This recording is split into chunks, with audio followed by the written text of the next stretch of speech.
Vedere Chantal è stato durissimo, perché dopo essere stati avvisati al mattino, la telefonata è stata: abbiamo trovato Chantal, vienila a prendere, come se fosse un pacco. La bambina è stata segregata in casa per 12 anni e mezzo, non è mai uscita di casa e si vede che è una bambina che è psicologicamente devastata. 13 lunghissimi anni senza mai smettere di cercare la sua piccola Chantal. Il padovano Andrea Tonello, dopo tanti anni, ha ritrovato la figlia che a pochi mesi gli era stata portata via dalla madre, portata in Ungheria, paese d'origine della donna, e poi svanita nel nulla. Chantal oggi ha quasi 14 anni. La madre, Claudia Ildico Sallai, è stata arrestata perché dal 2023 è destinataria di un mandato di arresto europeo. Ora per padre e figlia inizia un lungo percorso di costruzione. La situazione è estremamente delicata. La bambina mi guardava come se vedesse l'orco cattivo. È stata una regia diabolica perché lei sapeva tutto di me.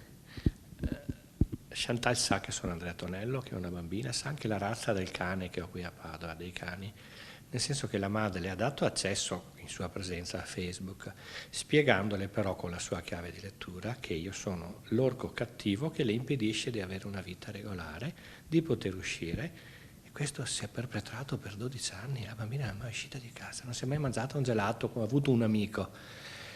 Quindi mi guardava con orrore, questo mi ha devastato.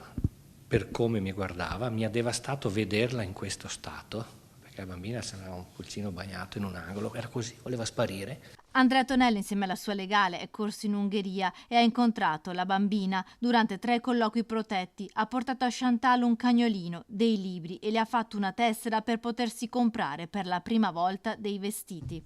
Io non farò mai niente, perché lei, se faccio un passo in avanti ne fa 2 indietro. Ho detto: quando vorrai sai che uno è una sorella che non vede l'ora di conoscerti, e ha voluto vedere la foto della sorella. Questo è stato un bel segno di apertura. Non mi ha sorriso, chissà se mai lo farà.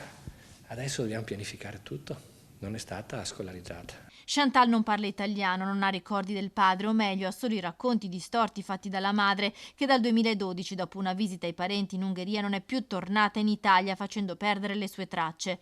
Tonello in questi anni ha ottenuto l'affidamento esclusivo della figlia, ma al momento Chantal è rimasta in Ungheria vista la condizione molto delicata, ma per lei ora c'è l'opportunità di una nuova vita libera.